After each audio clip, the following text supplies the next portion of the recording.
সুপ্রিয় শিক্ষার্থী বন্ধুরা, আসসালামু আলাইকুম ওয়া রাহমাতুল্লাহি ওয়া বারাকাতুহু। আশা করি সবাই ভালো আছেন, সুস্থ আছেন, সুন্দর আছেন। আমিও ইনশাল্লাহ আপনাদের দোয়াই সৃষ্টিকর্তার অশেষ রহমতে ভালো আছি। এখন পর্যন্ত সুস্থ আছি, সুন্দর আছি। আর আপনাদের সামনে উপস্থিত হলাম যথারীতি নিয়মিত ক্লাস আমাদের শনি সম্বুধের এই নিয়মিত সাহিত্য আয়োজনের আজকের এই ক্লাসে আপনাদের সবাইকে শুভেচ্ছা জানাচ্ছি, স্বাগত জানাচ্ছি। আমরা শুরুতেই 2-3টি জরুরি কথা আপনাদের সাথে শেয়ার করব। আমি জানি না আপনারা সবাই আমার সাথে যুক্ত হয়েছেন কিনা।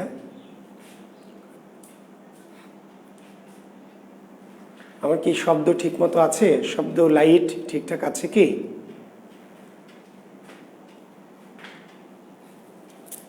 আমার কথা ঠিক মতো শোনা যাচ্ছে? শব্দ ঠিক আছে? একটু কমেন্টস করে জানাও সবাই।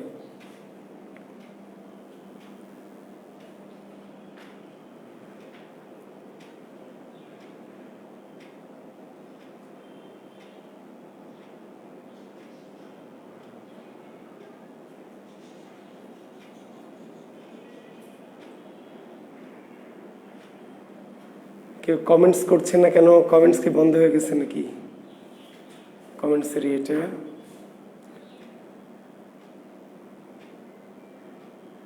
হ্যাঁ ঠিক আছে, ওকে, ক্লিয়ার স্যার। হ্যাঁ ঠিক আছে। হ্যাঁ, তাহলে আমরা আজকে ক্লাস শুরু করতে চাচ্ছি। সোনিয়া, আফরোজা, তামান্না, টুম্পের 17 আদার সার্ভার কাছে একটা ইয়ে থেকে অনেকেই ওয়াচ করে না, কিভাবে এটা? সোনিয়া, আফরোজ, তামান্না, 2.7 আদার্স আর ওয়াচিং উইথ ইউ। একই সাথে কি 17 জন নাকি? আচ্ছা, তাহলে আমরা ক্লাস শুরু করছি শিক্ষার্থী বন্ধুরা। তার আগে বললাম যে 2টি জরুরি কথা আপনাদের সাথে শেষ করে নেই। আমি জানি না যে পরে আবার কেউ ঢুকে আবার এই বিরক্ত করবে কিনা। হ্যাঁ আচ্ছা, আমরা ক্লাস আরও একদিন কন্টিনিউ করতে চেয়েছিলাম সোমবার পর্যন্ত, কিন্তু অনেকেই 2-1জন একটু আপত্তি করেছে যে স্যার যেহেতু এদিন 27 রমজান অর্থাৎ 26 রোজা হচ্ছে রবিবার রাতে আমাদের লাইলাতুল কদর, তো অনেকেই তো সারা রাত ইবাদত বন্দেগি করে, ফলে সোমবারে গিয়ে ক্লাসটা নেওয়া ঠিক মানবিক হবে না। তো কাজেই সোমবারে ভাবছি যে বন্ধ রাখতে চাচ্ছি। আর সোমবারে যদি বন্ধ রাখি তাহলে বুধবারে আর ক্লাস ঈদের আগে হয়তো আমরা নিচ্ছি না। তার মানে আমরা আশা করছি বা ভাবছি যে আজকেই আমাদের ঈদের আগের কি শেষ ক্লাস। ঠিক আছে? হ্যাঁ, এত নোটিশটা এই জন্যই দিচ্ছি যে অনেকে এটা নিয়ে নানানভাবে আমাকে মেসেঞ্জারে বা আমার পার্সোনাল ফেসবুকে বা গ্রুপে নক করছেন যে স্যার কি করবেন। তো সোমবারটা যেহেতু 27 রমজান, ঠিক আছে, আগের দিন 27 তারিখ রাতে সারা রাত ধরে অনেক ইবাদত বন্দেগি করে, আমার অনেক শিক্ষার্থী আছে খুবই ধর্মপ্রাণ। তো কাজেই সবার কথা ভেবেই 27 তারিখ অর্থাৎ সোমবারে 27 রমজান ক্লাস নেওয়া যাবে না। আর যদি 27 তারিখ না যায় তাহলে 29 তারিখ তো আর ক্লাস নেওয়ার সুযোগ মনে হয় থাকবে না। কাজেই শিক্ষার্থী বন্ধুরা, মনে হচ্ছে যে আজকেই আমরা রোজার আগে ক্লাসটা করে থেমে যেতে চাচ্ছি, বা থেমে যাওয়াটাই উচিত হবে, ভালো হবে, সবার জন্যই মঙ্গল হবে। কারো মন খারাপ করিয়ে বা এই ধরনের সেন্সিটিভ বিষয়গুলো নিয়ে আমরা যেহেতু দ্বিমত পোষণ করতে চাই না, আমরা নিজেরাও হয়তো একটি ইবাদত বন্দেগি করতে চাই, সবাই করব নিজ নিজ ধর্ম অনুযায়ী। তো কাজেই আমরা ঈদের আগে আজকে আমাদের কি শেষ ক্লাস, ঠিক আছে? এরপরে আমরা ঈদের পরে আবার ক্লাস শুরু করব। তো ঈদের পরে ঈদ মেবি বৃহস্পতি বা শুক্রবার হবে। তো বৃহস্পতি শুক্রবার হলে শনিবার থেকে ক্লাস নেওয়াটা অনেকটা টাফ হয়ে দাঁড়াবে অনেকের জন্যই। তো আমরা ঈদের পরে সোমবার থেকে,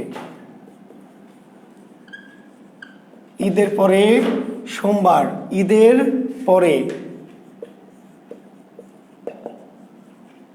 পর সোমবার যে ক্লাস হবে। এবং আমাদের প্রাচীন মধ্যযুগের যে পরীক্ষাটি 50 নম্বরের, সোমবার রাত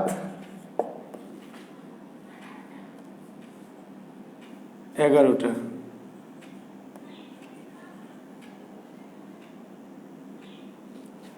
শিক্ষার্থী বন্ধুরা, আমি এই বিষয়গুলো নিয়ে আপনাদের অযথা কোশ্চেন করে সময় নষ্ট করার চাইতে আমি নিজের সিদ্ধান্তটা একটু করে জানিয়ে দিলাম।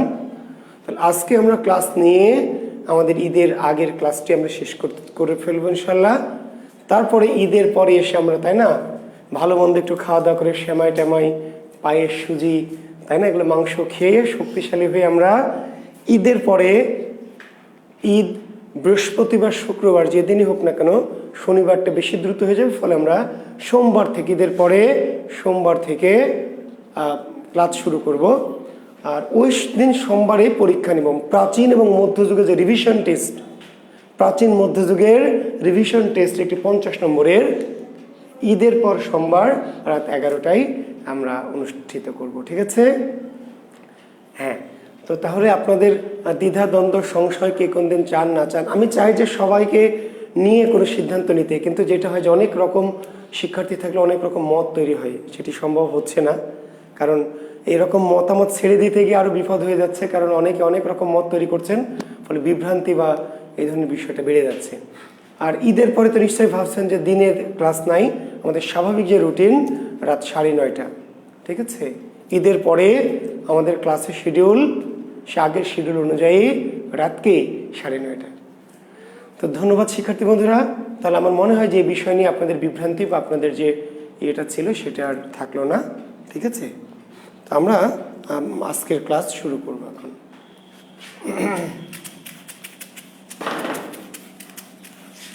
আচ্ছা, আপনাদের কাছে আমি প্রাচীন এবং মধ্যযুগ নিয়ে আপনাদের কোনো জিজ্ঞাসা যা যদি থাকে, আসলে আমি যেটা চাচ্ছিলাম যে আধুনিক যুগে আজকে একটু গিয়ে আবার এই 10 দিন গ্যাপ পড়ে গিয়ে আবার তো আমাদের একটু, যার ফলে আমি চাচ্ছি যে আজকে ক্লাস খুব বেশিক্ষণ নিবও না, আমি অফই করে দিতে চেয়েছিলাম, কিন্তু ভাবলাম যে অন্তত আপনাদের সাথে ঈদের আগে একটু সাক্ষাৎটা করি, তাই না, অন্তত একটু দর্শনটা ঘটুক। তো আপনাদের প্রাচীন মধ্যযুগ নিয়ে আপনাদের যদি কোনো প্রশ্ন থাকে, কারো কোনো বিশেষ কোনো প্রশ্ন বা কোনো জিজ্ঞাসা, যে কোনো রকমের প্রশ্ন থাকলে করতে পারবেন। জি, আর যদি আপনাদের প্রশ্ন না থাকে তাহলে আমি আমার মতো করে প্রাচীন মধ্যযুগটাকে একটু রিভিউ করব এবং আধুনিক যুগটার সম্পর্কে একটা আপনাদের ধারণা দিব আর কি, দিয়ে আজকে ক্লাসটা শেষ করবো। জি,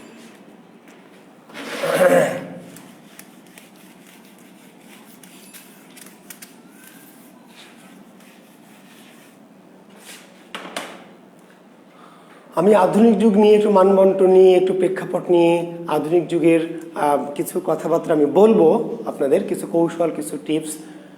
তবে আপনাদের যদি প্রাচীন মধ্যযুগ নিয়ে কারো কোনো কৌতূহল, কোনো জিজ্ঞাসা, কোনো বিষয় থাকে কথা বলার, জিজ্ঞেস করার, যেহেতু আজকে নির্দিষ্ট কোনো টপিক আমি রাখিনি, তাহলে আপনারা দয়া করে করবেন।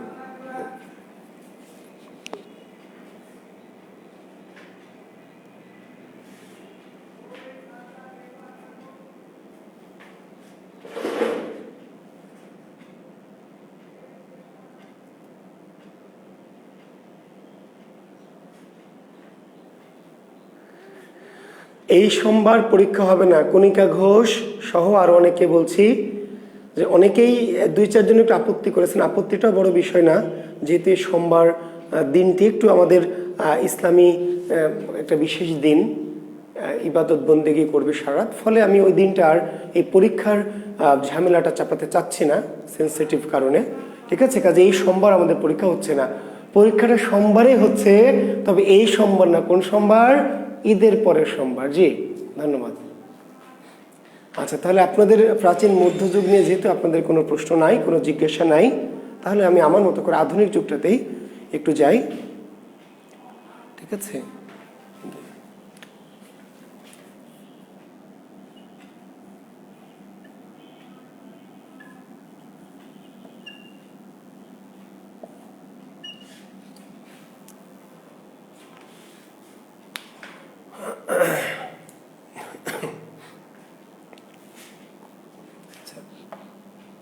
আমরা এতদিন এই যে দীর্ঘ 1 মাসের মতো, এক মাসের চেয়ে একটু বেশি সময় আমরা 3 তারিখে ব্যাচটা শুরু করেছিলাম, তাই না?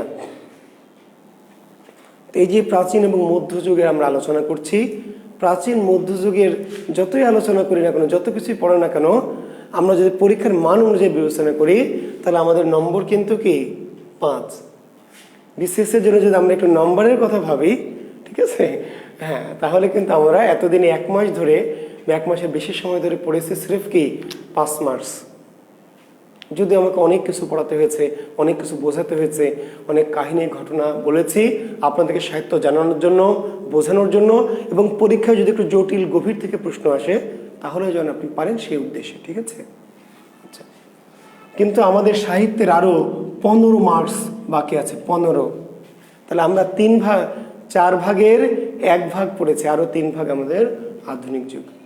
15 নম্বরের কোশ্চেন হবে কি আধুনিক যুগ থেকে, ঠিক আছে।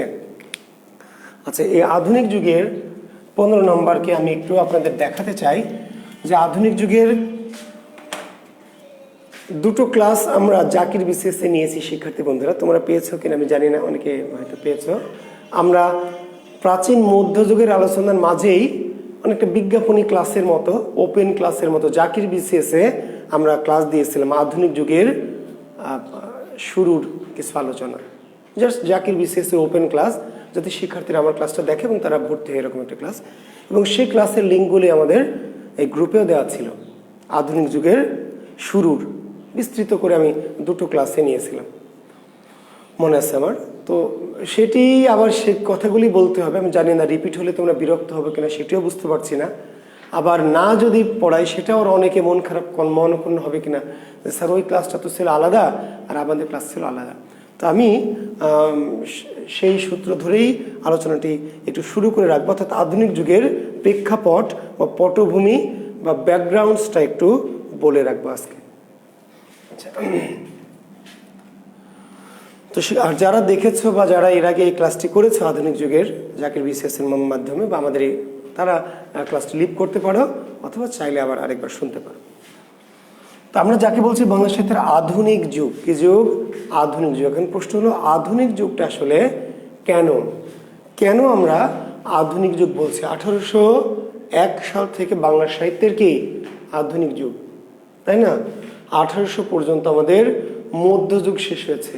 নিশ্চয় তোমরা যুগ বিভাগ আমরা করেছো।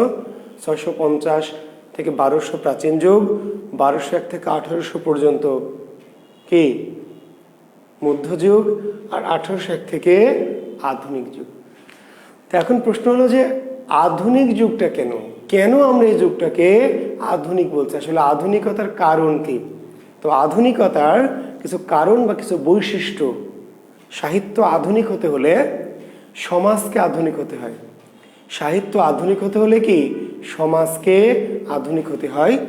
তো প্রাচীন বা মধ্যযুগীয় ভারতীয় সমাজ 1800 সালের পরে সে আধুনিক হয়ে গেল। কেন? এই আধুনিকতা কাদের অবদান? ইংরেজদের। 1757 সালে ইংরেজ ইস্ট ইন্ডিয়া কোম্পানি এদেশের শাসন ক্ষমতা, রাজনৈতিক ক্ষমতা দখলের পরে, ঠিক আছে, আমরা পরাধীন হয়েছি রাজনৈতিকভাবে, কিন্তু সাংস্কৃতিকভাবে এবং সাহিত্যের দিক দিয়ে আমরা ইংরেজদের সাহচর্যে কিছু আমাদের কি রেনেসা ঘটেছে, নবজাগরণ যাকে আমরা বলি। আমাদের মানসিকতায়, আমাদের চিন্তা চেতনায়, ঠিক আছে, আমাদের বিশ্বাস সংস্কারে কিছু কি পরিবর্তন, যাকে সাহিত্যের ভাষা বলে রেনেসা, নবজাগরণ। বুঝতে পেরেছেন? অর্থাৎ প্রাচীন মধ্যযুগের যে ভারত, ঠিক আছে, প্রাচীন মধ্যযুগের যে ভারত, 1500 সাল, 16 সাল, 17 সালের যে ভারত, কিংবা তার একটু আগে যদি চলে যায় 1200-1300 সালের ভারত, এই ভারত হচ্ছে কুসংস্কারচ্ছন্ন। ভারতকে বলা হয় নিয়ামতপুর দজক। ভারত উপমহাদেশকে বলা হয় নিয়ামতপুর দজক, অর্থাৎ নিয়ামতে পরিপূর্ণ নরক। ভারতবর্ষকে বলা হতো নিয়ামতপুর দজক, মানে নিয়ামতে, ধন সম্পদে পরিপূর্ণ একটা নরক। অর্থাৎ এত সম্পদ, এত, কিন্তু এটি কি নরকের মতো। অর্থাৎ এখানে কুসংস্কার, জাদু টোনা, ঝাড়ফুঁক, তাবিজ কবজ, কুসংস্কারে বিশ্বাসী। তন্ত্র মন্ত্র, বাচ্চা হয় না, তাই না, ফু দিতে হবে, তারপরে ইত্যাদি ইত্যাদি, এইরকম নানান কুসংস্কার। নিজের বাবা খায় না, দয়াল বাবা, কেবলা বাবার কাছে মুরগি দিয়ে আসে, গরু মানত করে, ঠিক আছে, ইত্যাদি। তো এইরকম একটি কুসংস্কারচ্ছন্ন আমরা বলছি, কিংবা আরও অন্যান্য সামাজিক সংস্কারের কথা যদি বলি যে পুরুষ অনেক বিয়ে করছে, মেয়ে আর বিয়ে করতে পারবে না, ঠিক আছে, বা একটা ছেলের সাথে মেয়েকে জীবন্ত পুড়ে মারা হবে, কিন্তু মেয়ের সাথে ছেলেকে পুড়ে মারার দরকার নেই। অর্থাৎ এইরকম নানান কিছু কুপ্রথা, সামাজিক অনাচার, কুসংস্কার, ধর্মের নামে, সামাজিকতার নামে চালু ছিল। তো এইরকম বিষয়গুলো প্রথম ভারতের সামনে ইংরেজরা তুলে ধরলো যে আসলে এই বিষয়গুলি কি অন্যায়, অবিচার, অমানবিকতা। এবং তাদের সাহচর্যে আসার পরে ধীরে ধীরে ভারতবর্ষের যারা সাধারণ মানুষ, তারা কি হলো, বিশেষ করে শিক্ষিত সম্প্রদায়গুলি আস্তে আস্তে কি উন্নত হতে শুরু করলো, নবজাগরণ ঘটলো, নবজাগরণ, নতুন করে তাদের জাগরণ করলো যে সত্যিই একটা মেয়েকে কেন জীবন্ত পুড়ে মারতে হবে। জীবন্ত পুড়ে মারাটা ধর্ম নয়, এটি অধর্ম, এটি অন্যায়, এটি অমানবিক। একটা মেয়ে বিয়ে একবার করবে, তার স্বামী মারা যাবে অল্প বয়সে, সে সারা জীবন বিয়ে করবে না, তাহলে মেয়েটি তার সারা জীবন, তাই না, তার জীবনের যে যন্ত্রণা সেটি একা একা বয়ে বেড়াবে। এটি ঠিক না, এটি অন্যায়। এই বিষয়গুলোই আমরা ইংরেজদের সাহচর্যে আসার পরে কিন্তু আমরা বুঝতে পারলাম। ফলে ইংরেজরা আমাদের ভারতীয় সমাজ ব্যবস্থা কী করলো, নবজাগরণ ও নবতর চেতনা সঞ্চার করে ভারতীয় সমাজকে আধুনিক করে ফেললো। আর ভারতীয় সমাজ যখন আধুনিক হলো, তখন কি আমাদের সাহিত্যটা আধুনিক হলো। আসলে সাহিত্য কিন্তু আধুনিক হঠাৎ করে এমনিতে হয় না, আগে আধুনিক হতে হয় কি সমাজ সভ্যতা। বুঝতে পারলেন? সাহিত্য কিন্তু আধুনিক হয় না, আধুনিক হয় কি আগে সমাজ। যেমন আপনারা জানেন যে পৃথিবীর অনেক দেশ এখন উত্তর আধুনিক যুগ শুরু হয়েছে, উত্তর আধুনিক, পোস্ট মডার্ন। পৃথিবীর কিছু কিছু, অনেক দেশ বললে ভুল হবে, পৃথিবীর কিছু কিছু দেশে আধুনিক যুগের পরেরও যে সাহিত্যের যুগ, উত্তর আধুনিক যুগ বা পোস্ট মডার্ন যুগ, ঠিক আছে, এই ধরনের যুগ শুরু হয়েছে। কিন্তু আমাদের বাংলা সাহিত্য শুরু হয়নি। কেন বাংলা সাহিত্য শুরু হয়নি? এই জন্য বাংলা সাহিত্য শুরু হয়নি যে বাংলাদেশ তথা ভারতবর্ষ এখনো উত্তরাধুনিক সমাজ তৈরি হয়নি। চাইলেই উত্তরাধুনিক সাহিত্য তৈরি হবে না। উত্তরাধুনিক সাহিত্য আপনি যদি লিখতে চান এখন, তাহলে মায়ের খাবেন, কোপ খাবেন, কোপ। জি, কিছু কিছু কবি সাহিত্যিক উত্তর আধুনিক সাহিত্য লিখতে গিয়ে কি কোপের শিকার হচ্ছে, দেশ ত্যাগ করতে বাধ্য হচ্ছে। এই যে আমাদের তসলিমা নাসরিন, এই যে আমাদের হুমায়ুন আজাদরা, কিংবা আরও কিছু সাহিত্যিক আছেন, এই যে হাল আমলের মার্জুক রাসেল। হ্যাঁ, গতবার দেখবেন মার্জুক রাসেল একটা বই বেরিয়েছে, দেহ বন্টন বিষয়ক দ্বিপাক্ষিক চুক্তি। গতবারের বইমেলায় দেখবেন মার্জুক রাসেল, দেহ বন্টন বিষয়ক দ্বিপাক্ষিক চুক্তি। এগুলো হচ্ছে পোস্ট মডার্ন সাহিত্য, পোস্ট মডার্ন, আলট্রা মডার্ন। তো এই সাহিত্যগুলো এখন আমাদের সাধারণ পাঠকের কাছে গ্রহণযোগ্য নয়, কারণ সমাজে যেখানে পোস্ট মডার্ন হয়নি, সমাজের মানসিকতায় যেখানে পোস্ট মডার্ন হয়নি, সেখানে সাহিত্যের যে পোস্ট মডার্ন, এটা সমাজে গ্রহণীয় হবে না। বুঝতে পারলেন? ফলে আমাদের সাহিত্যে এখনো পোস্ট মডার্ন আসেনি। কেন আসেনি? কারণ আমাদের সমাজ এখনো পোস্ট মডার্ন না। সমাজ যখন পোস্ট মডার্ন হবে, সভ্যতা হবেই। জি, কখন হবে, কত বছর পরে হবে, এটি ভাই আমি জানি না। দেহ বন্টন বিষয়ক চুক্তি আপনাদেরও হবে, উন্নত কান্ট্রিতে যেমন হয়। বুঝতে পেরেছেন? যে তোমার সাথে আমি 3 মাস থাকবো বা 6 মাস, চুক্তি, কন্ট্রাক্ট ম্যারেজ যাকে বলা হয়। পৃথিবীতে উন্নত দেশে কি কন্ট্রাক্ট ম্যারেজ। ম্যারেজের সাথে ধর্মীয় কোনো বিষয় নাই, তোমার সাথে আমার যে কদিন ভালো লাগবে, যে কদিন মজা লাগবে, সে কদিন থাকবো। তো এই পোস্ট মডার্ন, ঠিক আছে। কিংবা পৃথিবীর কিছু কিছু কান্ট্রিতে, তাই না, সমলিঙ্গিক যে বিয়ে, নারী নারী, পুরুষ পুরুষ, এই জাতীয় কিছু বিষয় আপনারা জানেন যে চালু আছে বা হয়েছে, কিংবা সাংবিধানিকভাবেও কি স্বীকৃতি দেওয়া হচ্ছে। কেন? এগুলো কিন্তু পোস্ট মডার্ন বা আলট্রা মডার্ন। তাই বলে এগুলো ভালো, আমি কিন্তু দেখেন এগুলো দ্বারা ভালো মন্দ বলছি না। সমাজ পরিবর্তন হচ্ছে, ভালো হচ্ছে না খারাপ হচ্ছে, সেই বিচার তো ভাই আমার দায়িত্ব না। সেই বিচারের ভার কার? সমাজের যারা সমাজতান্ত্রিক। কিন্তু সমাজ পরিবর্তন হচ্ছে। তো ইংরেজরা আসার পরে আমাদের যে প্রাচীন বা মধ্যযুগীয় ভারতের সমাজ, সেই সমাজটাকেই আধুনিক হয়ে গেল চিন্তা চেতনার দিক দিয়ে। তো সাহিত্যে যে আধুনিক হলো, সাহিত্যের 4-5টি বৈশিষ্ট্য আমরা বলি। সেই সাহিত্যের আধুনিকতার প্রধান বৈশিষ্ট্যের নাম হচ্ছে ব্যক্তি স্বাতন্ত্র্য। রিটেন পরীক্ষা আসবে আধুনিকতার বৈশিষ্ট্যগুলি উল্লেখ করো। তো আধুনিকতার বৈশিষ্ট্য ব্যক্তি ব্যক্তি স্বাতন্ত্র নয়, হ্যাঁ, ব্যক্তি স্বাতন্ত্র, তারপরে যুক্তিবাদ, ব্যক্তি স্বাতন্ত্র, যুক্তিবাদ, মানবিকতা, ব্যক্তি স্বাতন্ত্র, দেশপ্রেম,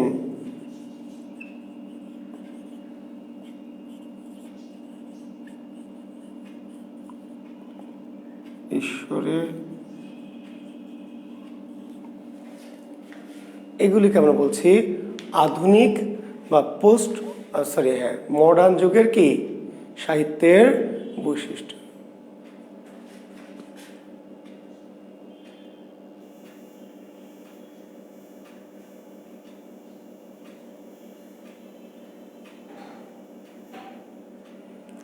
তাহলে আমরা যেটি বলছি, তাহলে কি ব্যক্তি স্বাতন্ত্র। আচ্ছা, এইটাতে কমেন্টস আসছে হাজার হাজার, এটাতে কোনো কমেন্টস নেই, কারণ কি আমি কমেন্টস তো একটাও দেখতে পাচ্ছি না, আমি তো হচ্ছে কমেন্টস করছি না। কমেন্টস না দেখলে প্রশ্ন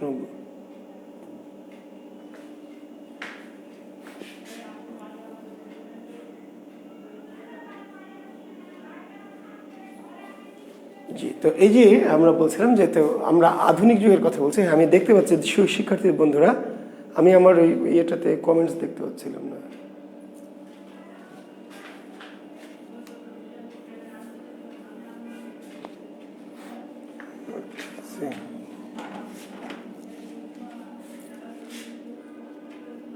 আমি আপনাদের কমেন্টসগুলি দেখতে পাচ্ছি না, কেন দেখতে পাচ্ছি না জানি না। আচ্ছা, তো আমরা বলছিলাম যে এই যে আধুনিক যুগ, প্রাচীন মধ্যযুগের সাহিত্য যখন আপনাদের পড়িয়েছি, দেখবেন প্রচণ্ড ঈশ্বরে বিশ্বাস, ভগবানে বিশ্বাস, দেবদেবীতে বিশ্বাস। সাহিত্য শুরু হতো কি দিয়ে? দেবীর বন্দনা দিয়ে, কালীর বন্দনা দিয়ে, লক্ষ্মীর বন্দনা দিয়ে, শিবের বন্দনা দিয়ে, কিংবা সৃষ্টিকর্তা আল্লাহ রাব্বুল আলামিন, আমাদের নবী, পীর, পয়গম্বর, ওস্তাদ, মাশায়েখ, এগুলো দিয়ে। প্রাচীন মধ্যযুগের সাহিত্যকে আমরা বলছি ধর্মাশ্রিত সাহিত্য, ধর্মীয় কি বোধ বা ধর্মীয় আবেগ অনুভূতি দিয়ে সেই সাহিত্যগুলি কি রিলেটেড। আধুনিক যুগের যে কবি সাহিত্যিক, তাদের সাহিত্যে কি ধর্মীয় বিষয়গুলি। আচ্ছা, প্রশ্ন আছে, এবার দেখতে পাচ্ছি, আমি এই প্রশ্ন নিচ্ছি। স্যার, মঙ্গল কাব্যের শ্রেষ্ঠ কবি বিজয়গুপ্ত রঘুনাথ, এই রঘুনাথে কি চণ্ডীমঙ্গল?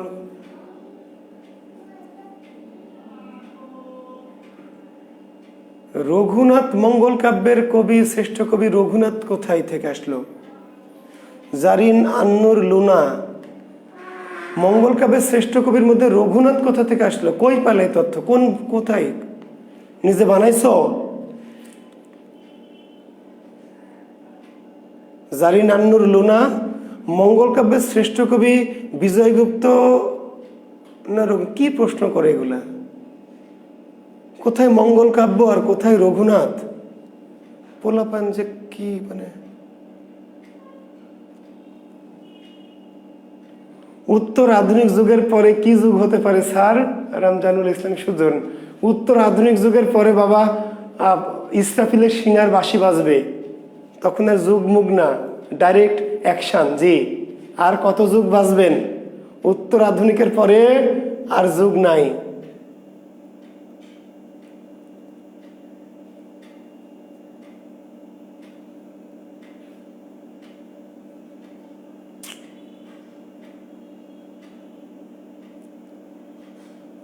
কোনো কমেন্টস দেখতে পাচ্ছি না, কি এরা?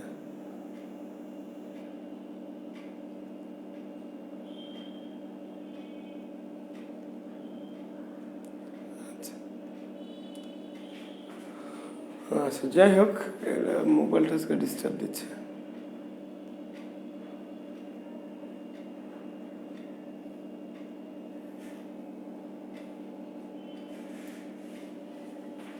লোনা বলেন, এই রঘুনাথ মঙ্গল কাব্যের শ্রেষ্ঠ কবি, এই তথ্য কোথায় পেলেন? জারিন আন্নুর লুনা, আপনাকে প্রশ্ন করছি, রঘুনাথ মঙ্গল কাব্যের শ্রেষ্ঠ কবি রঘুনাথ। এই রঘুনাথ পাইলেন কই, কোন বইয়ে এই তথ্য পাইলেন বলেন?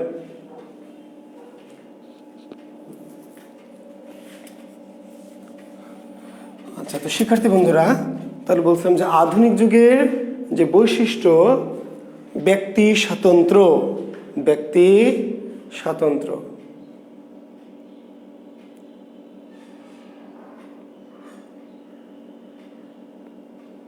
দৌলত কাজী কেন মধ্যযুগের শ্রেষ্ঠ কবি? হ্যাঁ, আফরোজা আমনি বলে দিয়েছে পটল তোলা যুগ। Thank you. কিয়ামত যুগ, হ্যাঁ ঠিক বলেছেন। আচ্ছা,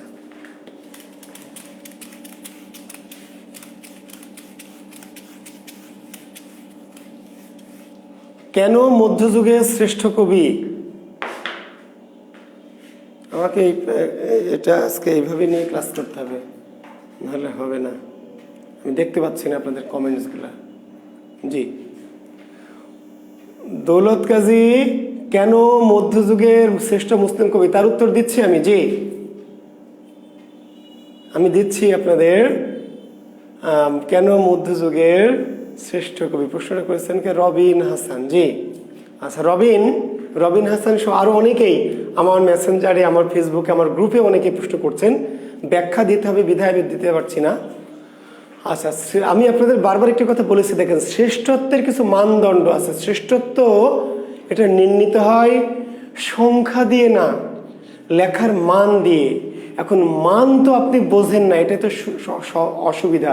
এখন বিষয়টা মানটা কি? মান হচ্ছে লেখার কাহিনী, লেখার ভাবধারা, লেখার হচ্ছে শিল্প কৌশল। বোঝেন যে কাহিনীটা লিখেছেন কেউ, কাহিনীটা কেমন, কাহিনী কেমন, এই গঠন রীতি কেমন, শিল্প রীতি কেমন, কাহিনী, গঠন রীতি, শিল্প রীতি। আপনারা তো দেখতে পাচ্ছেন উল্টা করে ফেলেছে, আমি আমার ওই ইয়েতে দেখতে পাচ্ছি না।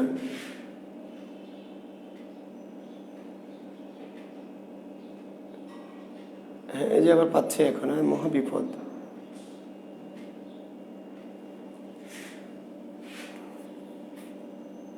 আবার ওই ফোনটা আজকে জ্বালাচ্ছে।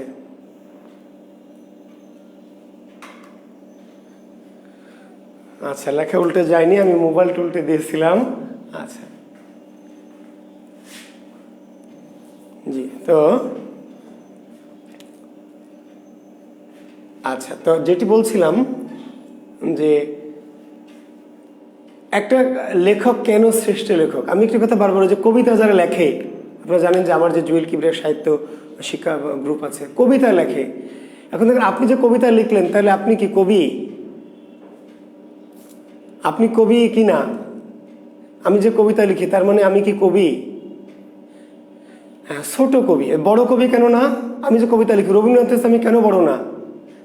বাবারে, লেখা, আমি ধরেন আমার 100টা বই বেরিয়েছে, তাহলে কি আমি রবীন্দ্রনাথের চেয়ে বড় হবো, নজরুলের চেয়ে বড় হবো?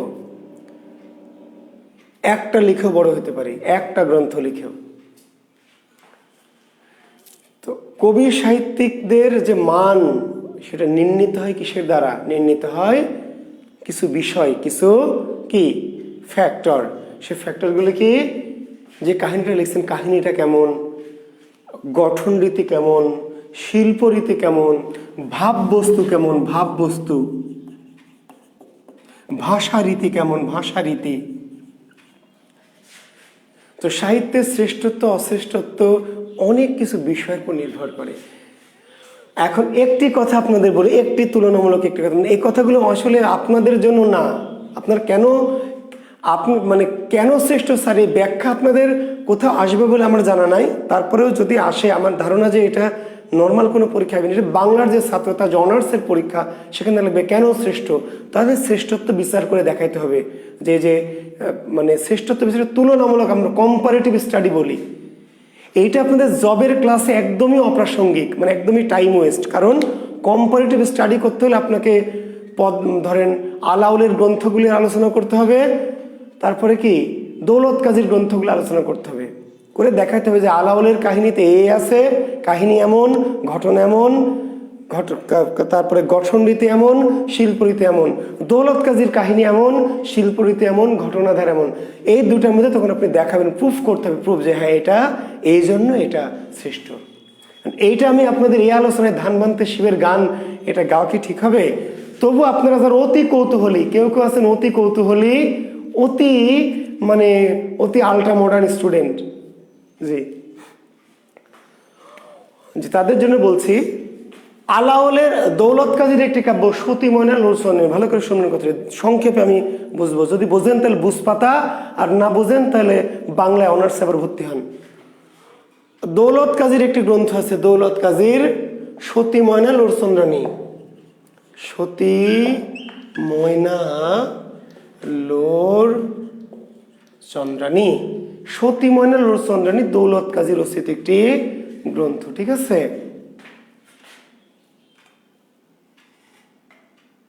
আচ্ছা, এই গ্রন্থটা দৌলত কাজীর 2/3 লেখার পরে মারা যান তিনি, এবং শেষের অংশটা শেষ করে দিয়েছেন কে? আলাওল। তাহলে দেখেন এই সতী ময়না লোর চন্দ্রানী এই গ্রন্থে, ভালো করে শুনেন, দৌলত কাজী লিখেছে, আলাওল লিখেছে, তাহলে একই গ্রন্থ দুজন দুইটা অংশ লিখেছে। তাহলে এই দুইটা অংশের মাঝে কবিরা তুলনামূলক আলোচনা করে দেখিয়েছেন যে দৌলত কাজী যে অংশটুকু লিখেছেন সে অংশটুকু কি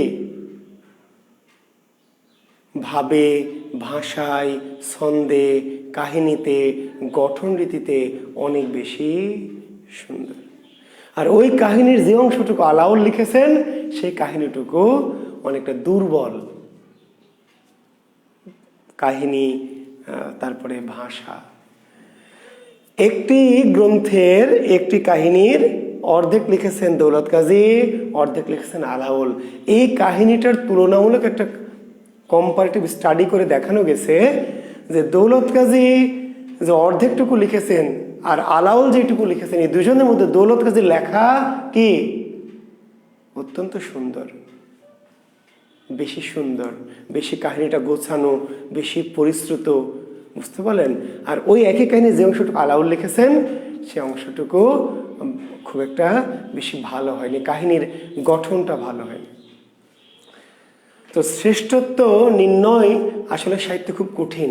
কেন স্যার শ্রেষ্ঠ বলবো আমি তো বললাম যে আপনার ভালো লাগে না, রবীন্দ্রনাথকে আপনার ভালো লাগে না, আপনার ভালো লাগা না লাগা দিয়ে তো ভাই শ্রেষ্ঠত্ব না। আমি আবার বলছি, আপনার ভালো লাগে না সেটা দিয়ে তো শ্রেষ্ঠত্ব না। নজরুলকে আপনার ভালো লাগে না, আপনার ভালো লাগা না লাগা দিয়ে তো শ্রেষ্ঠত্ব না।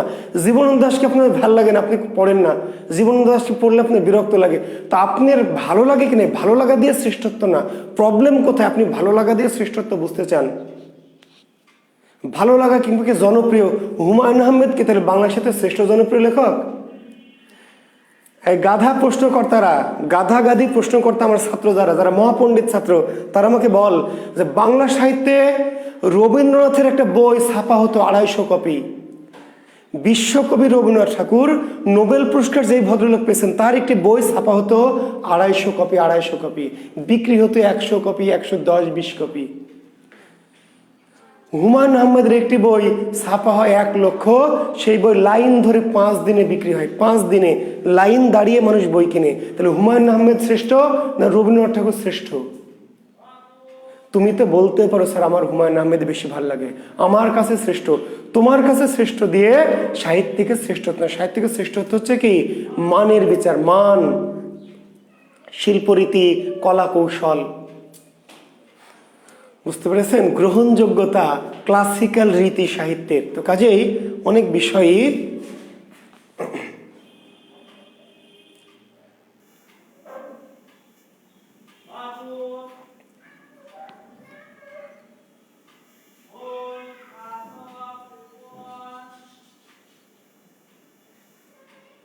এগুলো একটা হিবিজিবি আজে বাজে প্রশ্ন, একেবারে নাজমুন নাহার ডালিয়া, এটা একেবারেই হাসার মতো প্রশ্ন।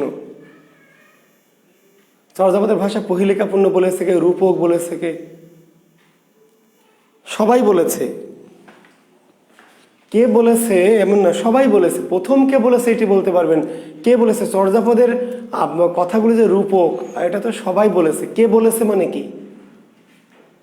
লালনের গানের কথাগুলো যে রূপক, এটা কে বলেছে, কে বলবে কেন, সবাই তো বলছে, এখানে কে বলার কেউ নাই। জি, প্রথম কে বলেছে এটি বলতে পারেন, প্রথম কে বলেছে, প্রথম বলেছে হরপ্রসাদ শাস্ত্রী, পহেলিকা পুণ্য, তারপরে রূপক, এগুলো সবই বলেছে সম্পাদক জি হরপ্রসাদ শাস্ত্রী। আমি যে কমেন্টস দেখতে পাচ্ছি না, এটা মহা বিপদ।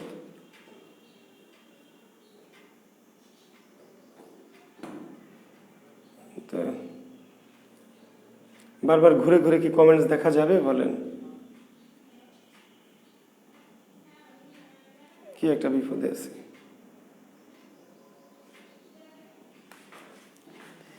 জি হ্যাঁ, কিছু কিছু আছে যে সব জানতা মানে কি আমার চেয়েও বড় জানতে হবে।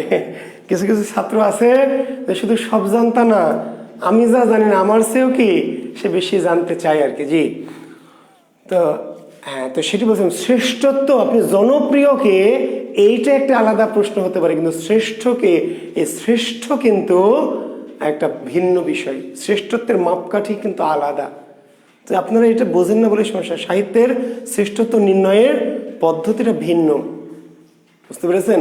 আমি জীবনে একটা কাব্য লিখবো, এটা লিখে আমি শ্রেষ্ঠ হতে পারি, একটা কাব্য লিখে শ্রেষ্ঠ হতে পারি। আপনি 100টা লিখবেন, তাও শ্রেষ্ঠ হতে পারেন। কিংবা আমি যদি 100টা কাব্য লিখি, তাহলে আমি কি রবীন্দ্রনাথের চেয়ে বড় কবি হব, নজরুলের চেয়ে বড় কবি হব? 1000 কাব্য লিখলে নাও হতে পারেন, একটি কাব্য লিখলে, সুকান্ত ভট্টাচার্য একটা কাব্য লিখেছে, একটা সেফ, তার মূল কাব্য হচ্ছে একটা, তাও মৃত্যুর পর প্রকাশিত হয়েছে। আর তো একটা ছড়ার বই, সেগুলো বই না, চটি টাইপের বই। সুকান্ত ভট্টাচার্য কি, তার গ্রন্থই নাই, মৃত্যুর পরে তার লেখা গ্রন্থগুলোকে সংকলন করে একটা বই বের করেছে। অথচ দেখেন 18 বছর বয়সে মারা গেছে, 21 বছর বয়সে মারা গেছে, 18 বছর বয়স থেকে সাহিত্য লিখেছে। তার কি 50টা বই লিখতে হয়েছে? জি, তো কাজেই শ্রেষ্ঠত্ব স্যার কেন, স্যার শ্রেষ্ঠ কেন, এই কেন কেমনে বোঝাবো? কেন বুঝতে হলে তো আপনাকে বই পড়তে হবে ভাই। আপনি কি আলাউলের সব বই পড়েছেন? আপনি কি দৌলত কাজীর সব বই পড়েছেন? তাহলে আপনাকে কেন আমি তুলনামূলক আলোচনা করে শ্রেষ্ঠত্ব কেমনে বোঝাবো? ভারতচন্দ্র শ্রেষ্ঠ না মুকুন্দরাম শ্রেষ্ঠ? আপনাকে তো তাহলে ভারতচন্দ্রের গ্রন্থগুলি পড়তে হবে, মুকুন্দরামের গ্রন্থগুলি পড়তে হবে, না হলে আমি আপনাকে শ্রেষ্ঠত্ব বোঝাবো কেমনে, কি দিয়ে বোঝাবো? আপনি তো গ্রন্থ শ্রেষ্ঠত্ব কে স্যার জিজ্ঞেস করেন, বললাম অমুক। কেন স্যার? এই গাধাগুলা কেন, এটা জানতে হলে, এই উত্তর জানতে হলে তোকে আগে যাদের যাদের নিয়ে জানতে চাস কেন, তাদের গ্রন্থগুলিকে আগে কি পড়ে তুস তুস করে ফেলা লাগবে। সারা জীবনে তাদের বই একটাও পড়লি না, কেন স্যার কেন? কেন জানতে হলে তো বই পড়তে হবে, যে এদের লেখা এরকম আর এর লেখা এরকম, তাহলে বুঝতে পারবি।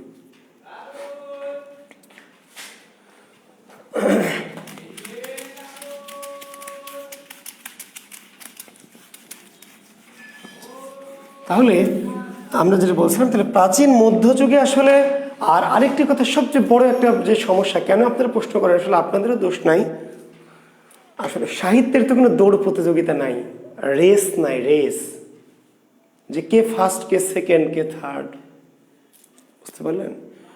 রবীন্দ্রনাথ শ্রেষ্ঠ কবি, তাহলে নজরুল কি অশ্রেষ্ঠ কবি, সেকেন্ড? জসীমউদ্দিন কি তাহলে থার্ড? শরৎচন্দ্র কি তাহলে ফোর্থ? বঙ্কিম কি তাহলে ফিফথ? মীর মোশাররফ কি তাহলে সিক্সথ?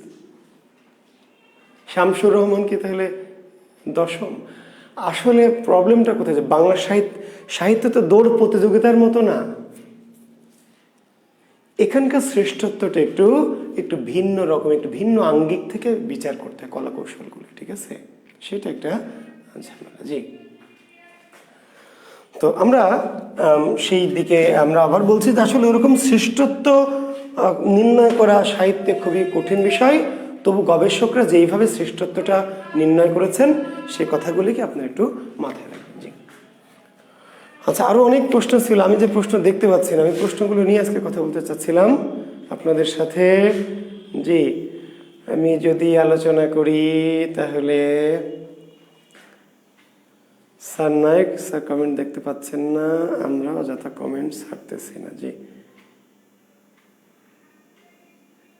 হ্যাঁ, আসলে সমস্যা হচ্ছে যে আমরা তো এখানে পিএইচডি করছিলাম, সুফিবাদ সম্পর্কে বলতে চেয়েছিলাম। জি ওকে,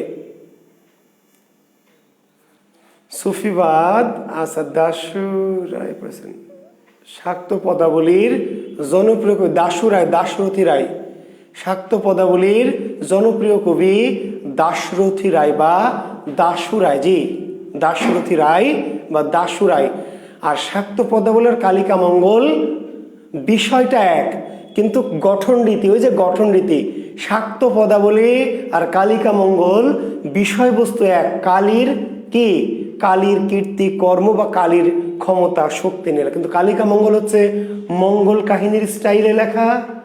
কালিকা মঙ্গল লেখা হয়েছে কি মঙ্গল কাব্যের স্টাইলে, আর শাক্ত পদাবলী লেখা হয়েছে পদাবলীর স্টাইলে, পদাবলী বৈষ্ণব পদাবলীর স্টাইলে। জি, সাজিয়া রুম্পা দুটো, কালিকা মঙ্গল আর শাক্ত পদাবলী দুটোরই মূল বিষয় কি, দুটোরই মূল বিষয় কালীর কি প্রশংসা, কালীর গুণগান, কালীর মাহাত্ম্য ইত্যাদি, কালী দেবী কালীর। কিন্তু পার্থক্য হলো গঠন রীতি, স্টাইল। কালিকা মঙ্গল কাব্যের গঠন রীতি কেমন, মঙ্গল কাব্যের যে গঠন রীতি মঙ্গল কাব্যের, আর শাক্ত পদাবলীর স্টাইলটা কি পদাবলী, বৈষ্ণব পদাবলীর মতো। জি, হ্যাঁ রে, সিমি গাধি, ওই দাশু রায় মানে দাশরথী রায়। ফাতেমা জান্নাত সিমি গাধি, ওই দাশু রায় তো আমিও বলেছি রে গাধি, ওই দাশু রায় হইল দাশরথী রায়। দাশুবাসু কোন কাব্যের চরিত্র?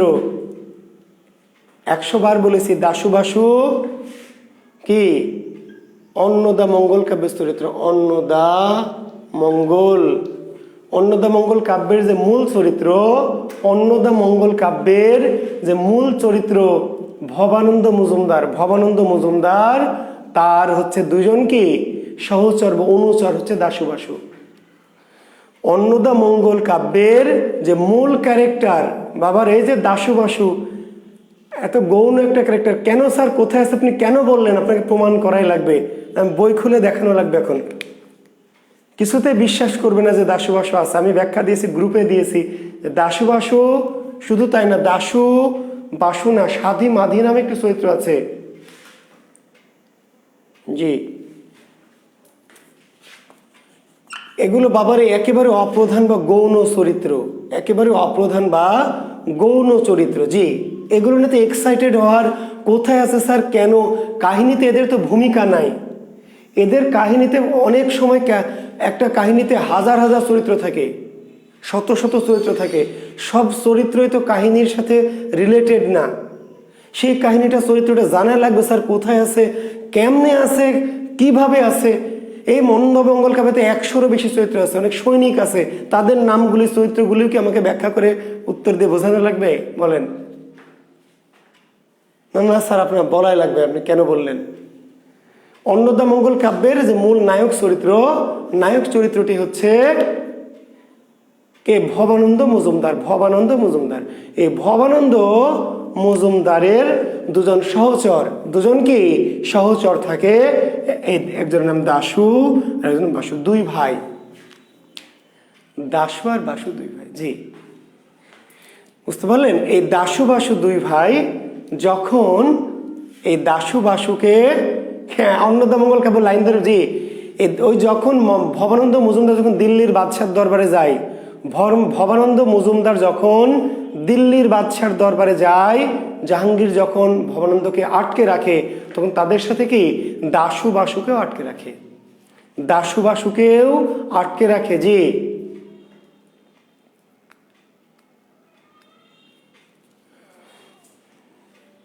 ওরে গাধা, বিখ্যাত মানে আরো মেলা আছে। জাহিদ হাসান গাধা, শাক্ত পদাবলীর বিখ্যাত কবি, বিখ্যাত আর শ্রেষ্ঠ তো এক নারী, গরু, জাহিদ হাসান গরু। শ্রেষ্ঠ আলাদা আর বিখ্যাত আলাদা জিনিস রে গাধা। শ্রেষ্ঠ হচ্ছে দাশরথীর দাশু রায় গাধা, বা জনপ্রিয় বা শ্রেষ্ঠ বিখ্যাত। আর বিখ্যাত মেলাজন হতে পারে, বুঝিস? গাধা জাহিদ হাসান। নজরুল বাংলার সাথে বিখ্যাত কবি না রে গাধা? জীবন দাস কি বাংলার সাথে বিখ্যাত কবি না গরু? শামসুর রহমান কি বিখ্যাত না, নবিখ্যাত? বল। নির্মলেন্দু গুণ কি বিখ্যাত না রে গাধা? গদ্ধব। আল মাহমুদ কি বিখ্যাত কবি না? গদ্ধব। বিখ্যাত মানে কি খ্যাত, মেলা শত শত হতে পারে। রামপ্রসাদ বিখ্যাত কবি ঠিক আছে, আর সবচেয়ে জনপ্রিয় কবি বা শ্রেষ্ঠ কবি সেটা হলো দাশরথী রায়, দাশরায়। আর একটা হচ্ছে কি বিখ্যাত অনেকে হতে পারে।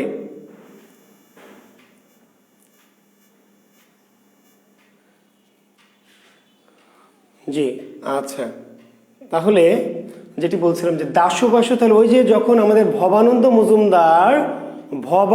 মজুমদার যখন কি করে সম্রাট জাহাঙ্গীরের দরবারে যায়, কাহিনীটা বলেছিলাম, তাকে বন্দি করে ফেলে। তো সম্রাট জাহাঙ্গীরের সাথে দুজন অনুচর ছিল, কে ছিল? দুজন অনুচর, দাশু আর বাসু, তাদেরকেও জাহাঙ্গীর তাদের সাথে বন্দি করে ফেলে। তখন দাশু বাসু কি দুঃখ করে যে কেন আমরা এলাম, বুঝতে পারলেন? বলছে দিবসে যে মজুরি করে, নারী লয়ে থাকে যে থাকে ঘরে, সেই সুখী। কেন এনু, কি খেনু, কি পেনু, মাটি খেনু, মানে দাসবাসু আফসোস করে যে এই ভবানন্দের সাথে যে এলাম, এসে তো রাজার সাথে এলাম, ভাবলাম যে না জানি দিল্লির বাদশার দরবারে গিয়ে কি আদর সমাদর পাবো, কিন্তু উল্টা কি বন্দি হতে হলো। বুঝতে পারলেন? দিবসে যে মজুরি করে কি নারী লয়ে থাকে ঘরে, সেই সুখী, এমন একটা উক্তি আছে এই দুই ভাইয়ের। তারা ভবানন্দের সাথে গিয়েছিল বাদশার কাছ থেকে উপহার ঢোকন পাবে, কিন্তু গিয়ে বন্দি যখন করে তখন তারা আফসোস করে। এই দুটি চরিত্র ভবানন্দ মজুমদারের কি অনুচর। আর ভবানন্দ মজুমদারের দুজন কি ভবানন্দ মজুমদারের স্ত্রী, এই স্ত্রীদের আবার দুজন সখী থাকে, সাধী এবং মাধী। বুঝতে পারলেন? জি, সাধী মাধী দাসী, ভবানন্দ মজুমদারের কি দাসী, সাধী এবং মাধী, এগুলো অপ্রধান ক্যারেক্টার, দুর্বল ক্যারেক্টার, কিন্তু তারপরেও নামটা জেনে রাখেন। কেন আছে স্যার, কোথায় আছে, তাতে ভাই কাহিনী পড়তে হবে, কেন পড়েন না? এখন গোটা অন্নদামঙ্গল কাব্য কি আমি লাইন ধরে ধরে পড়াবো? তাহলে আপনাকে আলাদা অন্নদামঙ্গল কোর্স করা লাগবে আমার কাছে। অন্নদামঙ্গল কোর্সে ভাই ভর্তি হতে হবে। Annadamangal course line by line পড়াবো, চণ্ডীমঙ্গল লাইন বাই লাইন পড়াবো, মনসামঙ্গল পড়াবো, তাইলে কেমনে পারবো? তাইলে কি চাকরির কোর্স হবে এটা ভাই? তাহলে তো এটা জবের কোর্স হবে না, তাহলে এটা এমনি সাহিত্য অনার্সের ছাত্র, বাংলায় যারা ছাত্র তাদের কোর্স। জি, আচ্ছা, ঠিক হয়ে যাবে না? আচ্ছা দেখি তো একটু লিভ নিয়ে না, আমি তো এইটাতে ঠিকই আছে, আমারও যে ওইটাতে প্রবলেম হচ্ছে, যেটা দিয়ে আমি দেখি, বুঝতে পারলেন? একটা দিয়ে তো আমি ক্লাস নিচ্ছি, আর একটা আমার সামনে আছে দেখছি, আমি এইটাতে ঝামেলা করছে, এটাতে আমার ইয়েগুলো আমি দেখতে পাচ্ছি না।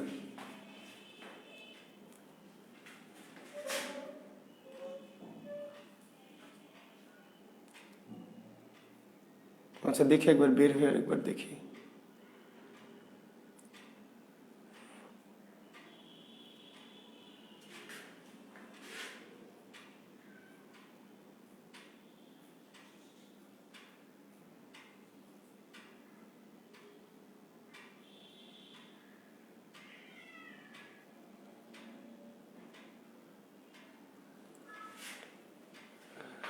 হ্যাঁ, এবার মনে হয় দেখতে পাবো, দেখি তো, একটু বের হলাম।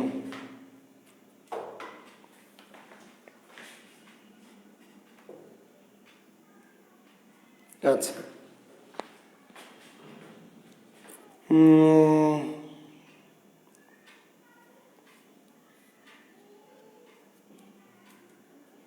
ক্লাস দেখেন, জাহিদ হাসান ক্লাসে আছে, দেখে নেবেন। নাচ সাহিত্যের ক্লাস দেখে নেবেন ভাই। গোরক্ষ বিজয়, গোপীচন্দ্রের সন্ন্যাস, বলবো কেন? ক্লাস দেখেন না? ক্লাসে দেওয়া আছে তো, নাচ সাহিত্যের ক্লাসটা দেখেন, ফলো করেন। না, ওই ক্যামেরাটা আজকে জ্বালাচ্ছে আমাকে। আচ্ছা ঠিক আছে, আমি আপনাদের আর কোনো প্রশ্ন আছে কিনা দেখি, প্রশ্ন উত্তরই দেখে নিই আজকে। হ্যাঁ, জি। আচ্ছা,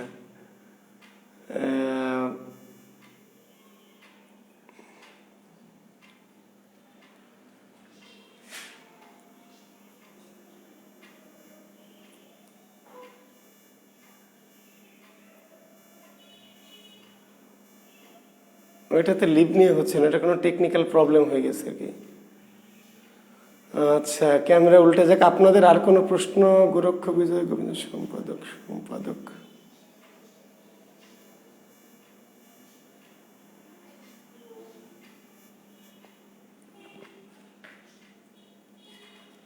আচ্ছা, তাহলে আমি আধুনিক যুগটা একটু ইয়ে করে করে শেষ করি, বুঝছি না আপনাদের।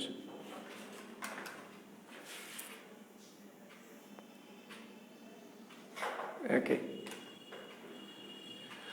আচ্ছা ঠিক আছে। তো আমি আধুনিক যুগটাকে একটু যেটুকু বলছিলাম সেটা শুধু ভূমিকাটা করে রেখে দেবো, যে আমি আজকে খুব বেশি পড়াবো না, ভেবেই রেখেছি যে রোজার মাসে অনেকে একটু ইয়ে করছেন। তো আমি আজকে আরেকটু আধুনিক যুগটা একটু শুরু করেছিলাম, ওইখান থেকে আরেকটু বলে থামবো। জি, তো তাহলে আমরা বলেছিলাম আধুনিক যুগের 4টি বৈশিষ্ট্যের কথা বলেছিলাম। ব্যক্তি স্বাতন্ত্র, ব্যক্তি নৈতয়ে রফলা ঝড়, ব্যক্তি স্বাতন্ত্র, তারপরে কি দেশাত্মবোধ বা দেশপ্রেম, তারপরে হলো যুক্তিবাদ, তারপরে মানবিকতা, তারপরে হচ্ছে ঈশ্বরের অনীহা। আধুনিক যুগের বৈশিষ্ট্য, আধুনিকতার বৈশিষ্ট্য। এবং এই যে রবীন্দ্রনাথ বা নজরুল, এদেরকে আমরা যে বলছি যে এনারা, নজরুল সম্পর্কে তো আপনি ভেবেই নেন যে নজরুল খুবই ধার্মিক কবি, তাই না? আসলে না, রবীন্দ্রনাথ খুবই ধার্মিক কবি না, রবীন্দ্রনাথ অধার্মিক কবি। ওই অর্থে অধার্মিক যে প্রচলিত যে ধর্ম, ওনাদের একটা ধর্ম ছিল যার নাম মানব ধর্ম, বুঝতে পারলেন? রবীন্দ্রনাথ অধার্মিক না, অধার্মিক বললে আবার ভুল হবে। নজরুল অধার্মিক না, কিন্তু তাদের ধর্মটা কি? প্রচলিত যে ধর্ম আপনি ভাবছেন নজরুলের, সেই ধর্ম না রবীন্দ্রনাথের। তাদের ধর্মটা কি? একটা মানব ধর্ম, মানব। জি, শুনো মানুষ ভাই, সবার উপরে মানুষ সত্য, তাহার উপরে নাই। রবীন্দ্রনাথ এবং নজরুল তারা ধর্মের প্রচলিত, রবীন্দ্রনাথ হিন্দু, আসলে হিন্দু না, হিন্দু ধর্মের সকল প্রচলিত কি বিষয়গুলোকে তিনি অবজ্ঞা করেছেন এবং নিষেধ করেছেন যে এগুলো করা যাবে না। বলি দেওয়া, পূজা করা, হিন্দুদের যে মূল ধর্মীয় উপাসনা পূজা, রবীন্দ্রনাথ কঠোর পূজার বিরোধী, বুঝতে পারলেন? তো নজরুল, আমি নজরুলের আলোচনা যাবে, শুধু বলে রাখি যে আপনারা অনেকে মনে করেন যে এরকম ধার্মিক, আসলে আধুনিক যুগের যত কবি, দু একজন বাদ দিলে, দু একজন কেন, তারা ঠিক প্রকৃত আধুনিক নন। আধুনিকতার অন্যতম একটি বৈশিষ্ট্য হচ্ছে ব্যক্তি স্বাতন্ত্র, দেশাত্মবোধ, যুক্তিবাদ, মানবিকতা, ঈশ্বরের অনীহা বা অনাস্থা। তো ব্যক্তি স্বাতন্ত্র তো বোঝেন যে মানুষের প্রাধান্য, দেবদেবীর প্রাধান্য না, ঈশ্বরের প্রাধান্য। প্রাধান্য কার? মানুষ। মিথ্যা শুনিনি ভাই, এই হৃদয়ের চেয়ে বড় কোনো মন্দির কাবা নাই। মিথ্যা শুনিনি ভাই, এই হৃদয়ের চেয়ে বড় কোনো মন্দির কাবা নাই। এটা হচ্ছে ব্যক্তি স্বাতন্ত্র, মানবিক বোধ, মানবিকতা বোধ। ধর্মের জন্য মানুষকে বলি দেওয়া যাবে, বলা হলো না, বলি দেওয়া যাবে না, পাপ, অন্যায়, বলি দেওয়া যাবে না। দেবীর জন্য মানুষ বলি দেওয়া যাবে না, মানুষের জন্য দেবীকে বলি দেওয়া যাবে। মানুষের জন্য তো দেবী, যে দেবী মানুষ বলি চাই সেই দেবী দেবী না। রবীন্দ্রনাথ ঠাকুর তার যে বিসর্জন নাটক, বিসর্জন, সেখানে বললেন যদি কোনো দেবী বলি চাই, বলে মানুষ না, যদি পশুও বলি চাই, সেই বেটি দেবী না, রাক্ষসী, ওকে গোমতীর জলে ছুঁড়ে ফেলতে হবে। যে দেবী বলি চাই, বলি, সে দেবী নয়, দেবী হতে পারে না। মানুষের তো বলি চাইবেই না, দেবী পশু পাখিরও বলি চাইবে না, কারণ পশুরও তো জননী দেবী। মানুষের যেমন জননী, পৃথিবীর সকল মখলুকাতের জননী তো দেবী। যে যদি কোনো দেবী বলি চাই, সেই দেবীকে কি করতে হবে? একদম লাথি মেরে গোমতীর জলে ফেলে দিতে হবে, কারণ সে দেবী নয়, সে রাক্ষসী, পাষাণ মূর্তি, দেবী না। দেবীকে যে বলি তো চাই না, যে মানুষ সকল জীবজন্তুকে কি ভালোবাসে, সে হচ্ছে দেবী। পড়বেন, বিসর্জন পড়বেন। যে হিন্দু ধর্মে যারা আছেন তারা আবার আমাকে টিক চিহ্ন মেরে রাখেন না, পড়বেন। তো যারা বড় কবি, আধুনিক কবি, তারা কিন্তু সবাই কি, সবাই মানবিকতার জয়গান গেছেন, মানব ধর্মের, প্রচলিত ধর্মের না। কোন ধর্মের? মানব ধর্মের। জি, যুক্তিবাদ তো আছে, যুক্তিবাদ। ওই যে বললেন কেন রবীন্দ্রনাথ দেবীকে গোমতী জলে নিক্ষেপ করলেন, কেন বললেন? ওই যে বললেন যুক্তিবাদ, ওই যে যুক্তিবাদ। যুক্তিবাদটা কি? দেবী তো পৃথিবীর সবকিছুরই পালনকর্তা, সৃষ্টিকর্তা, মা। তো মা কি তার সন্তানের বলি চাই? কোনো মা কি সন্তানের বলি চাই? কাজে যে ছাগল বা যে পাঁঠা বা যে দুম্বা বা যে মোষ, সেগুলোর জননীও তো দেবী। দেবী তো সকল সৃষ্টিরই কি জননী। কাজে কোনো প্রাণীর হত্যা রক্ত দেবী চাইতে পারে না। যদি চাই সে আসলে দেবে না, সে রাক্ষসী, কাজে তাকে ছুড়ে ফেলে দিতে হবে গোমতীর জলে। যুক্তিবাদ, কে? যুক্তিবাদ। তো যুক্তিবাদ মানবিকতাবোধ, ঈশ্বরের প্রতি অনাস্থা, ব্যক্তি স্বাতন্ত্র্য এবং দেশাত্মবোধ, দেশের প্রতি ভালোবাসা। ঈশ্বর সৃষ্টিকর্তা ইত্যাদি, দেশের প্রতি দেশাত্মবোধ। রাজার প্রতি ভালোবাসা না, রাজা যা করবে তাই আমি মেনে নিব না, রাজা খারাপ কিছু করলে আমি কি করব? প্রতিবাদ করবে। এটি আধুনিকতা। রাজা যা বলবে, যা করবে সেটি হবে না। দেশ আমার, রাষ্ট্র আমার, এই যে দেশাত্মবোধ, এই যে এটি হচ্ছে আধুনিকতা। বুঝতে পারলেন? আমাদের নজরুল, কাজী নজরুল যারা আছেন, নজরুল কি করেছেন? আমাদের কি পূজা মানে কোরবানি দিতে নিষেধ করেছেন। এখন বলবেন স্যার এটা কেমন কথা? নাউজুবিল্লাহ, আস্তাগফিরুল্লাহ। বলেছেন কোরবানি দেওয়া যাবে না। কেন দেওয়া যাবে না? বলছে বনের পশু ছেড়ে দিয়ে মনের পশু করো জবাই, তাতে পশুরাও বাঁচে, বাঁচে সবাই। নজরুল বলছে বনের পশু ছেড়ে দিয়ে মনের পশু করো জবাই, মনের পশু, তাতে পশুরাও বাঁচে, বাঁচে সবাই। বলছে কোরবানি করে অযথায় লক্ষ লক্ষ জীব হত্যা, it's not sacrifice, it's slaughter, slaughter. Nazrul বলছেন এই যে আমরা যে কোরবানি দিচ্ছি স্রষ্টার নামে, এটা তো আসলে স্রষ্টার নামে কোরবানি হচ্ছে না। কার নামে হচ্ছে? এটা কোরবানি হচ্ছে না। কেন হচ্ছে না? আপনি কোরবানি করছেন না, জবাই করছেন, জবাই। কারণ আপনার উদ্দেশ্য কি? উদ্দেশ্য মাংস খাবেন।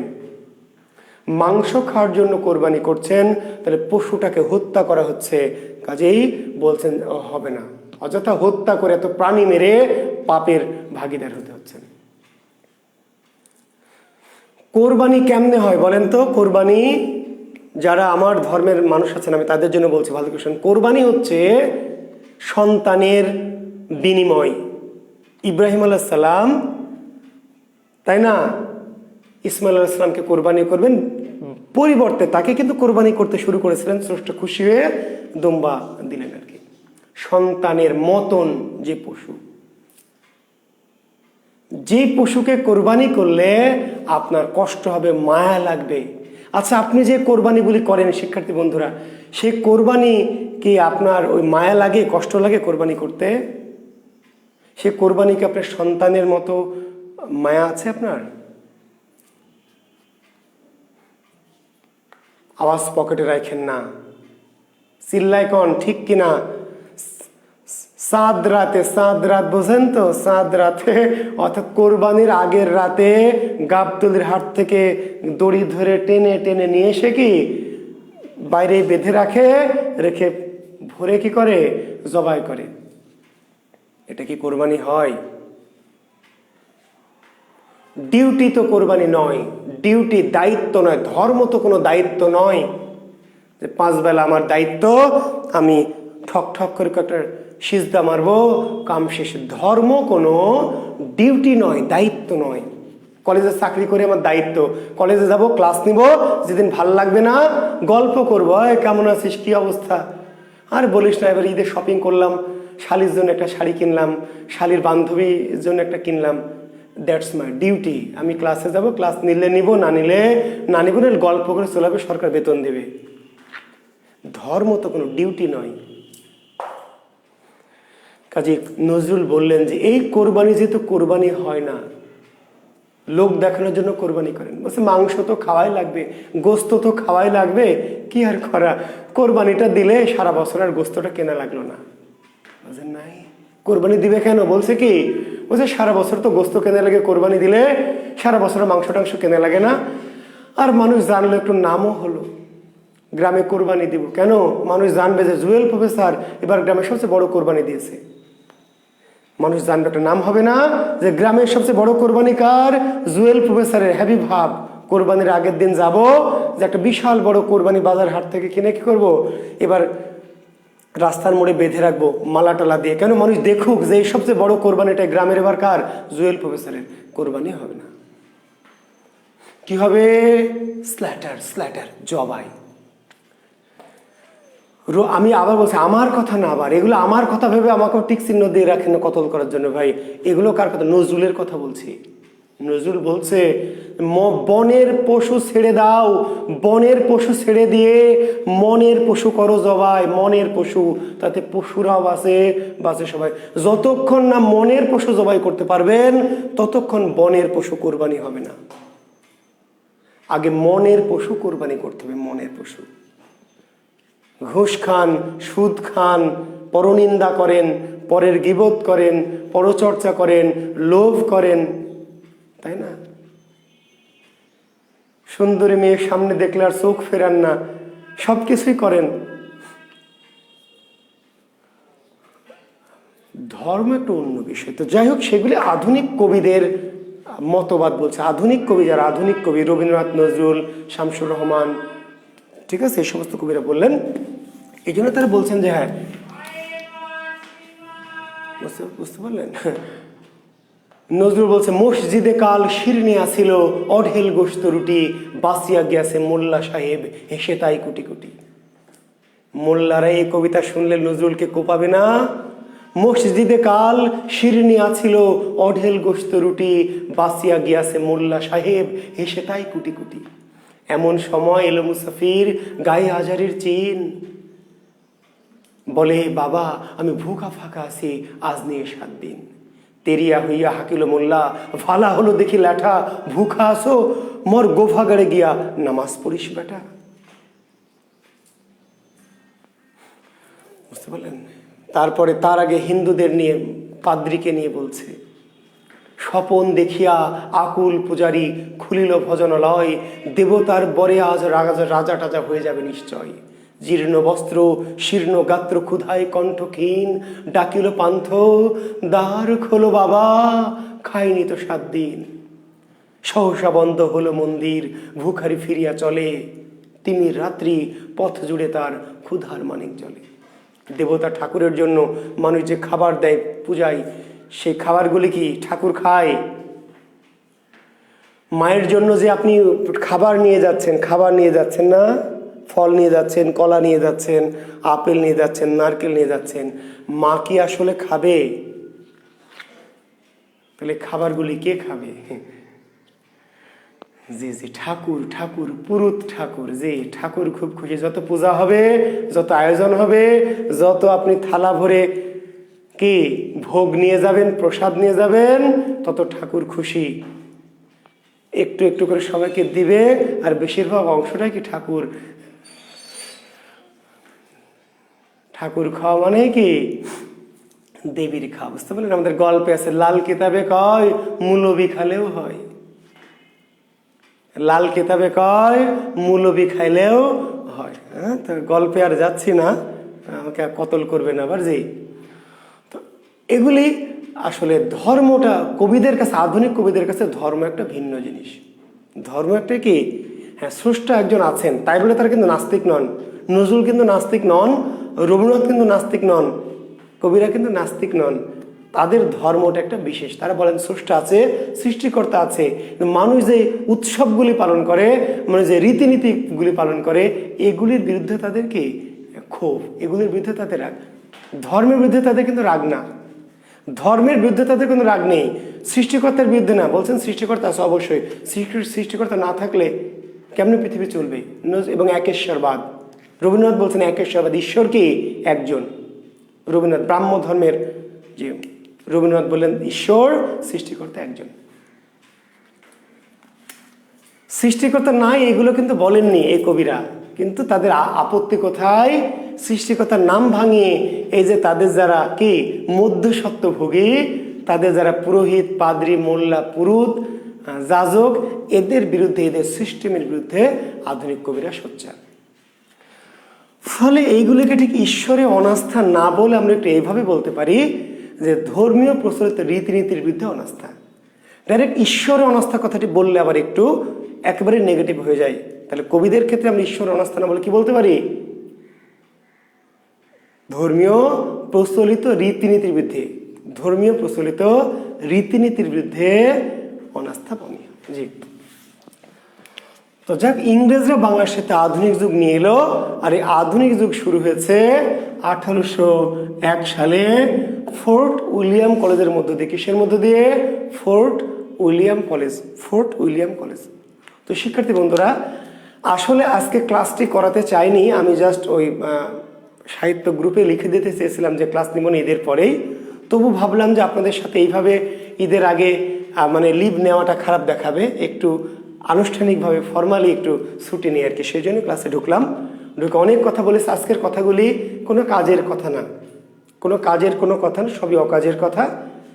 পরীক্ষা রিলেটেড কোনো কাজের কথা আমি বলিনি। আপনাদের 2-4টে প্রশ্নের উত্তর দিয়েছি। পাশাপাশি আধুনিকতাটা কি, কেন, এই কথাটাকে একটু বোঝাতে চেয়েছি, কারণ আধুনিক যুগ পড়তে গেলে এই কথাগুলো একটু আপনাকে মনে রাখতে হবে, ঠিক? তাহলে আধুনিক যুগটা বুঝতে সুবিধা হবে। আরেকবার বলছি যে ঈশ্বরের প্রতি অনাস্থা অনীহা, এই কথাটা যদি পয়েন্ট আকারে বলছি, বিষয়টা আসলে এরকম না। আসলে ঈশ্বরের প্রতি অনাস্থা অনীহা না, প্রচলিত ধর্মীয় রীতিনীতি, প্রচলিত ধর্মীয় কি রীতিনীতি, রীতিনীতির বিরুদ্ধে তাদের যে অনাস্থা আর কি। তো আমরা আধুনিক যুগ থেকে পড়বো কি? আধুনিক যুগ থেকে আমরা পড়বো আধুনিক যুগের যে সূচনা, ফোর্ট উইলিয়াম কলেজ। ভালো করে শুনেন কি কি পড়বো, আমি বলে রাখছি, পরে কিন্তু আর এগুলো বলবো না। আধুনিক যুগ থেকে পড়বো আধুনিক যুগের সূচনা, fort William college, fort William কলেজের পণ্ডিত উইলিয়াম কেরি। তারপরে আধুনিক যুগের নবজাগরণের অগ্রপুরুষ বলছি, নবজাগরণের অগ্রনায়ক রাজা রামমোহন রায়, ডি রোজিও, মাইকেল মধুসূদন দত্ত, এদেরকে আমরা বলছি বাংলা জাগরণের কি প্রাণ পুরুষ। এগুলোকে আমরা পড়বো। বাংলা সাহিত্যের কিছু প্রকরণ আছে, প্রকরণ, নাটক কি কিভাবে এলো, উপন্যাস কি কিভাবে এলো, প্রহসন কি কিভাবে এলো, মহাকাব্য কি কিভাবে এলো, ছোট গল্প কি, বাংলা সাহিত্যের যে বিভিন্ন শাখাগুলি, সেই শাখাগুলি কি, কিভাবে সেই শাখাগুলির সৃষ্টি হলো আধুনিক যুগে, সেগুলোর আমরা কথা বলবো। আমরা বাংলা সাহিত্যের যে বিভিন্ন বিষয়গুলি আছে, ছদ্মনাম উপাধি আছে, তারপরে বিভিন্ন সাহিত্যের উপজীব্য বিষয় আছে, একই কাছাকাছি নামের নানা গ্রন্থ আছে, এগুলো নিয়ে আমরা কথা বলবো।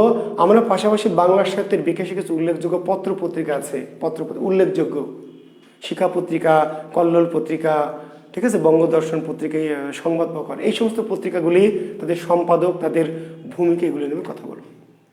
রিটেন এগুলো লাগবে। শিক্ষা পত্রিকার পরিচয় দাও, কল্লোল পত্রিকার পরিচয় দাও, সংবাদ প্রভাকরের পরিচয় দাও। আর প্রিলিমিনারিতেও লাগবে সম্পাদককে, স্লোগান কি, কত সালে।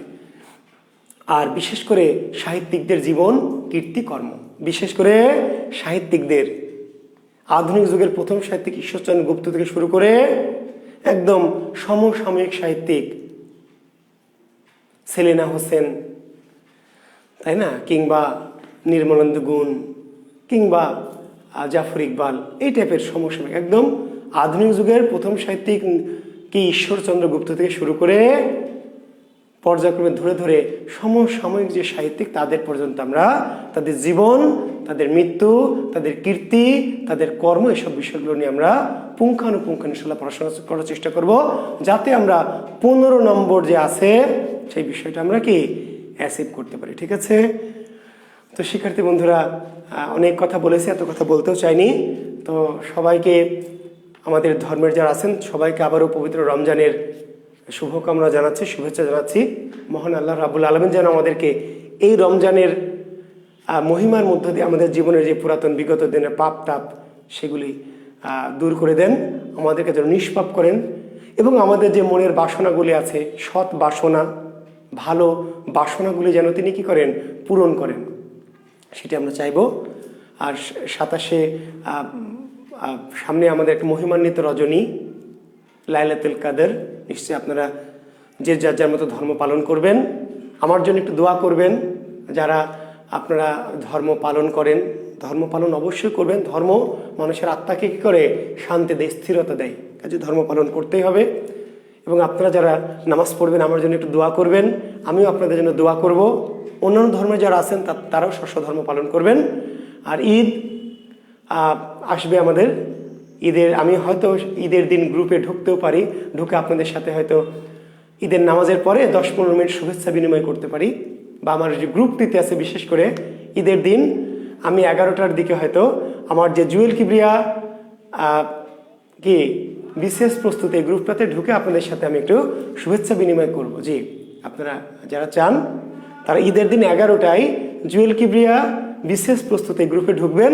আমি একটু ওখানে আপনাদের সাথে কথা বলবো, শুভেচ্ছা বিনিময় করব, ঈদের জি কোলাকুলি করব, মোলাকাত করব, আপনাদের সাথে একটু কথাবার্তা বলবো। তো এই পর্যন্ত আপনারা ভালো থাকেন, সুস্থ থাকেন, সুন্দর থাকেন, জি আর একটু সাবধানে থাকবেন। কেনাকাটা পারতপক্ষে বেশি করার দরকার নেই, কারণ এই ঈদ ঈদ নয়, আরও ঈদ আছে। এই ঈদের নিব আমরা সেই ঈদেরও কাছে। জীবনে বেঁচে থাকলে, সুস্থ থাকলে, প্রতিষ্ঠিত হলে, সফল হলে অনেক ঈদ আসবে, অনেক ভালো দিন ইনশাল্লাহ যদি স্রষ্টা বাঁচিয়ে রাখেন আসবে। আর যদি সৃষ্টিকর্তা এর মধ্যে মিস কল দিয়ে দেন, তার কাছে ডেকে নেন, তাহলে তো কিছু করার নেই। সাবধানে থাকেন, সুস্থ থাকেন, ভালো থাকেন, আমার জন্য দোয়া করবেন। আমি যেন কিছুদিন সুস্থ থাকতে পারি, ভালো থাকতে পারি, জি আপনাদের মাঝে আরও কিছুদিন এইভাবে একটু শিক্ষার আলোটা একটু ছড়িয়ে দিতে পারি। শুভকামনা, আল্লাহ হাফেজ, অগ্রিম ঈদ মোবারক, ভালো থাকবেন, আল্লাহ হাফেজ।